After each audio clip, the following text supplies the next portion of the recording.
안녕하십니까? 네, 잘 지내셨는지요? 오늘은 오수리를 말씀드릴 텐데요. 우리가 그동안 몇 개 수리를 배우지는 않았지만 각 수리마다 스토리가 다 틀리죠? 수리를 단순히 공부라고 생각하시면 잘 안 외워질 겁니다. 지금 배우시고 있는 이 이야기들은 우리의 인생 이야기입니다. 우리 인생의 단면 하나하나를 살펴보고 있는 것이죠.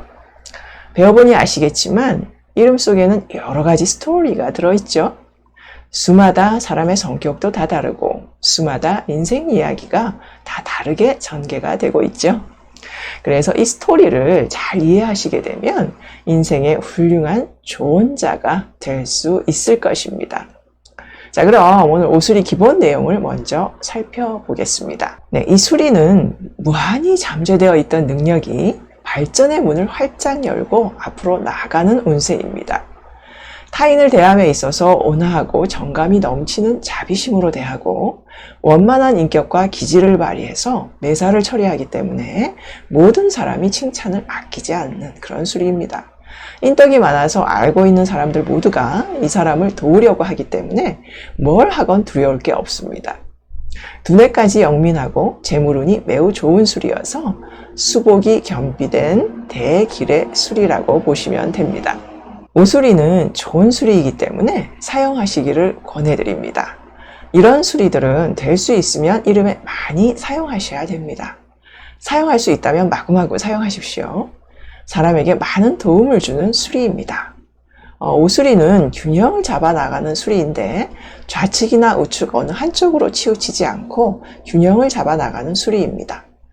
역학적으로 설명하면 음과 양의 화합수리라고 부르지요. 세상에 극단을 달리는 사람들이 있죠. 정치건 종교건 자기 입장에만 몰입을 해서 오직 자기 것이 최고고 다른 입장, 다른 사정의 사람들은 조금도 헤아리려고 하지 않는 사람들이 있죠. 내 종교가 최고고 우리 당이 최고고 이런 사람들이 있죠. 이렇게 한쪽으로 치우치는 사람들은 머릿속에 균형을 잡는 인자들이 거의 없어서 한쪽으로 확 쏠려버리는 것입니다. 오수리를 갖게 되면 객관성의 인자가 생겨납니다. 그래서 편협한 성향이 적어지게 됩니다.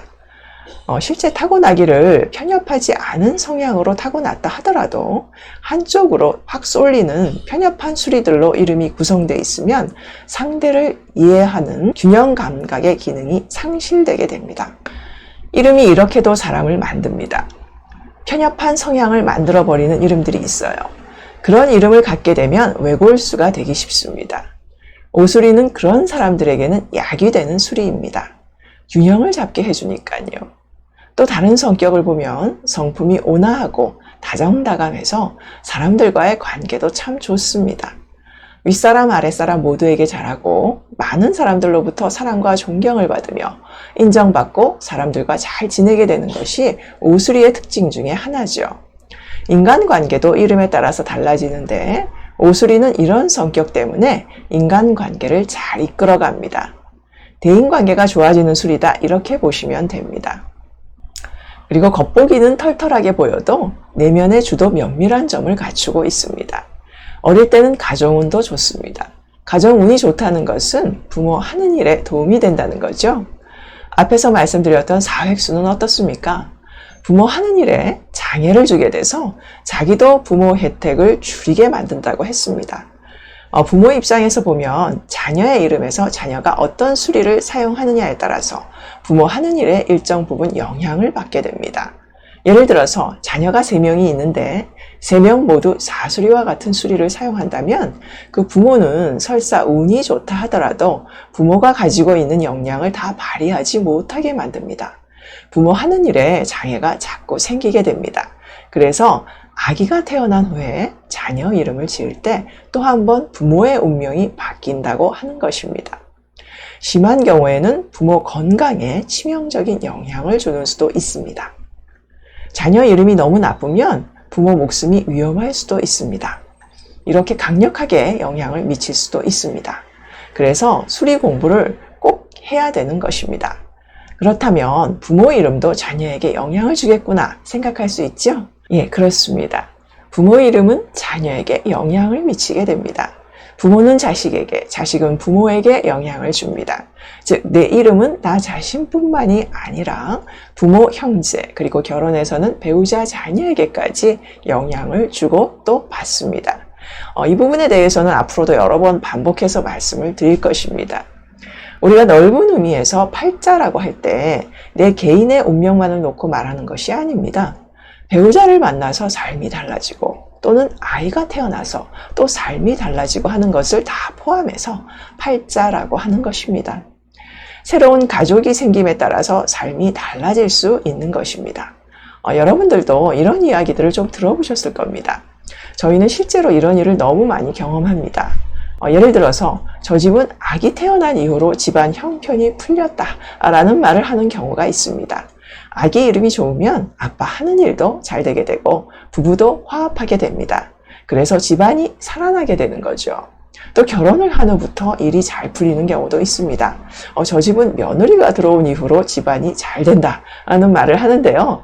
배우자의 기운이 좋게 되면 결혼한 후부터 모든 게 다 잘 풀리게 됩니다. 이런 여러 가지 목격담들이 있는데 이런 건 기회가 되면 또 말씀을 드리도록 하겠습니다. 앞서서 한자 수리가 좋으면 부모에게 도움을 주게 된다고 말씀드렸는데 근데 한자 수리만 좋다고 되는 건 아니고요. 소리 성명학적으로도 이름이 좋아야 됩니다. 소리 성명학적으로 이름이 크게 나쁘지 않고 한자 획수가 좋으면 그 부모는 혜택을 단단히 보게 됩니다. 이름은 한자 장명법과 소리 성명학 모두를 함께 사용하여야 완성도를 가진 이름이 된다고 말씀드렸지요. 일반인들이 이름에 대해서 전혀 모르시기 때문에 한자 성명학으로만 이름을 지으면 이름이 완성된다고 생각하시는데 앞으로 공부를 해서 내막을 아시게 되면 장명은 이런 식으로 해서는 안 되는 것이구나 라고 자연스럽게 터득하시게 될 것입니다. 전문가 공부는 따로 있다고 말씀드렸지요. 전문가용을 다 공부하시면 한자 장명법이 완성되는 것입니다. 한자 장명법을 마치고 소리 성명학 기초인 파동 성명까지 공개할 예정인데요. 여기까지만 익히고 나면 제가 말씀드린 내용을 이해하시게 될 것입니다. 그때까지 꾸준히 공부하시기 바랍니다. 앞으로는 파동 성명학 부분을 모르고서는 이름 전문가 소리를 듣기는 어려울 거라고 봅니다. 최소한 그 정도는 알아야 된다는 것입니다. 한자 장명법만 하면서 장명의 최고라고 하는 것은 말이 안 되는 것입니다. 다시 오수리로 와서요. 오수리의 가장 좋은 특징은 의식이 풍족하게 된다는 것입니다. 한마디로 부자 되는 수리라는 것이죠. 경제적으로 풍요롭게 잘 지내게 되는 것이 가장 큰 장점입니다. 재물과 연관된 수리가 오수리거든요. 그래서 한자 성명학을 하시는 선생님들께서 오수리를 이름에 사용하면 부자가 된다. 이렇게 모두들 알고 있습니다. 그런데 조선의 성명학에서는 조금 다르게 해석을 내놓고 있습니다. 남자의 경우는 주의해서 사용해야 되는 수리입니다. 오히려 돈이 없어지는 수가 있어요. 이것은 세밀한 전문가 부분이어서요. 나중에 전문가 수업에서 다시 설명을 드리겠습니다. 전문가들께서는 좀 세밀하게 아셔야 됩니다. 오수리를 사용하면 모두가 부자가 된다고 생각하시면 안 됩니다. 그런데 일반인들은 잘 모르시니까 형격에는 오수리를 사용하시지 마시기 바랍니다. 그리고 오수리는 남자의 경우 자녀복이 길하고 배우자와 관계는 무난한 편입니다. 배우자 덕은 있는데 배우자와의 사이는 평탄하다고 해석됩니다. 사이가 너무 좋다. 요거는 아닙니다. 좋은 배우자를 만날 수는 있는데 부부 사이가 매우 좋다라고 보지는 않습니다. 단점이라면 대인관계는 좋지만 독립심이 좀 강한 것이 문제가 될 수 있습니다. 독립심이 강한 것이 좋다고 생각하시는 분들이 계실 텐데 이 부분에 대해서는 15수리 설명을 드릴 때 전문가 선생님들을 위해서 자세히 설명을 드리겠습니다. 일반인들은 형격에는 오수리 사용을 조금 피하시는 것이 좋을 듯 합니다. 형격입니다. 다른 자리에는 사용해도 좋습니다. 그리고 오수리는 여자가 사용해도 좋은 수리인데 여자가 사용할 경우는 남자와 조금 다르게 해석을 하기도 합니다. 그런데 일반인들께서는 구분할 필요 없이 한 가지로 이해하셔도 됩니다. 여자가 사용할 경우에 세상에 모범이 되며 인품이 훌륭하고 이해성이 깊은 사람이 됩니다. 이 수리는 바른 생활로 사람을 이끌기 때문에 사회 그리고 공동체에 피해를 주는 일들은 거의 안 합니다. 물론 타수리, 즉 다른 수리가 나쁘면 좀 달라질 수는 있습니다. 특히 남자는 타수리의 영향을 더 많이 받습니다. 이 점 명심해서 살펴보셔야 됩니다. 그리고 또 하나 중요한 것을 알려드리겠습니다. 오수리는 키를 크게 하는 수리입니다. 아니, 이름이 키와도 연관이 있나? 이렇게 말씀하시는 분도 계실 텐데요. 엄청 연관이 많습니다. 이름만 잘 지어도 키를 크게 할 수 있습니다. 이런 정보를 모르고 공부를 안 하고 이름을 마음대로 지으면 키가 클 확률이 그만큼 줄어드는 거겠죠? 키 커지는 수리가 있고 키가 작아지는 수리가 있는데 아무 수리나 막 사용하다 보면 키가 작아지는 수리를 많이 사용하게 되겠죠? 집에서 함부로 이름을 짓다 보니까 세상에 키 큰 사람이 그리 많지 않은 것입니다. 이름이 정상적으로 배합만 된다면 대부분 남자는 180, 여자는 168 정도는 됩니다. 특별한 경우를 빼고는 다 이렇게 될 수 있습니다. 그런데 실제 우리 주위를 보면 작은 사람들이 더 많지요? 70% 이상의 사람들이 집에서 이름을 막 지어서 그렇습니다. 오수리는 신체가 왜소한 사람들에게는 크게 도움이 되고 발육이 부진한 아이들에게 도움을 많이 주는 수리입니다. 키를 꼭 크게 해야 된다 하면 이런 수리를 사용하면 크게 될 수 있습니다. 오수리는 발육을 촉진시키는 수리입니다. 이 정도는 이제 모두가 아실 때가 됐다고 생각해서 말씀을 드리는 것입니다. 성장과 관련해서는 앞으로 또 말씀드릴 기회가 있을 건데 그때 다시 세세한 부분을 말씀드리겠습니다. 주의할 점은 무조건 한자에서 오수리가 들어간다고 다 키가 크는 거는 아닙니다. 소리 정명학에서 키를 작게 하는 소리의 이름이 되면 아무리 한자에서 오수리를 넣었다 해도 키가 클 수가 없습니다. 그만큼 소리가 중요하다는 점을 잘 인지하셔야 됩니다. 그래서 먼저 이름의 소리가 성장판을 다치게 하는 그런 소리가 아니고 그 다음 한자에서도 오수리처럼 키를 크게 하는 그런 수리가 들어가야 성장이 잘 되는 것입니다. 그럼 오수리가 들어간 이름 예문 하나를 보겠습니다. 자, 변일대라는 이름인데요.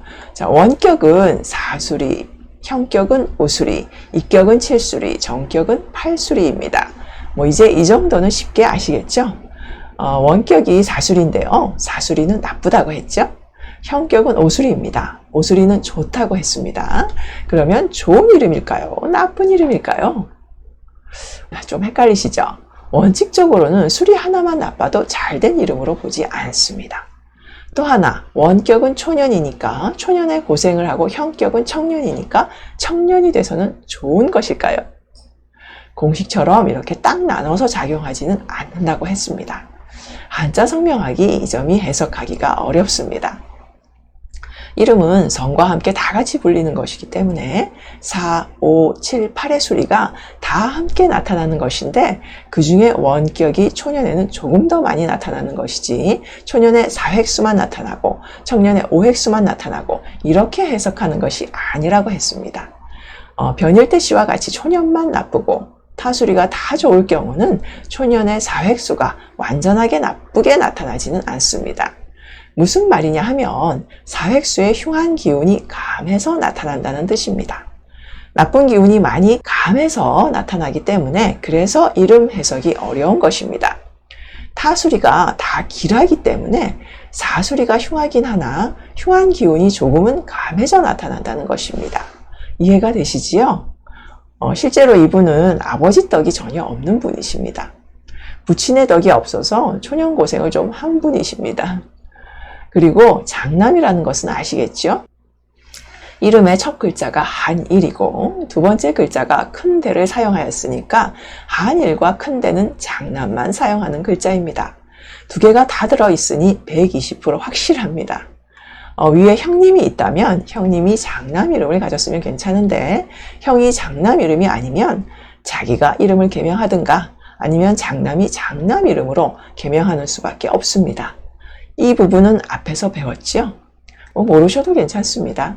계속 반복할 거니까 걱정하지 마세요. 어쨌든 처음부터 이름을 지을 때 이런 기본 사항을 고려해서 지어야 되는 것입니다. 그래야 서로에게 피해를 안 주게 되는 것입니다. 그런데 어떤 분들은 우리는 이런 거는 상관 안 합니다 하시는 사람들이 있습니다. 우리는 종교가 있어서요. 뭐 이름 같은 거는 뭐 상관 안 합니다. 하시는 분들이 있는데 이름은 종교와는 아무런 상관이 없습니다. 종교가 있으면 이름이 안 불리나요? 특정 종교를 믿는다고 이름이 안 불려지는 게 아니죠. 그렇기 때문에 이 법칙이 예외가 되지 않습니다. 누구에게나 다 적용이 되기 때문에 처음부터 잘 알고 사용하자는 취지입니다. 모르면 마지는 피해를 볼 수밖에 없기 때문에 평생을 걸쳐서 지속적으로 고통을 받으니까 여간 조심하지 않으면 안 되는 일입니다. 경험으로 볼 때 장남 이름의 경우 100이면 그 중에 90% 이상은 이런 상황과 맞아떨어집니다. 90% 이상이 맞는다면 대부분이 맞는 거죠. 몇 분이 안 맞는다고 이론을 부정한다면 그것은 그 사람의 의견이니까 그냥 별외로 하겠습니다. 뭐 어쩔 수가 없는 거죠. 학문에 있어서 절대적인 믿음을 강요할 수는 없으니까요. 저희가 가지고 있는 데이터가 이러니까 참고하시라는 입장입니다. 자, 오늘은 오수리에 대해서 말씀을 드렸는데요. 그럼 잠시 쉬셨다가 육수리에서 다시 뵙겠습니다. 또 오늘 수고 많으셨습니다.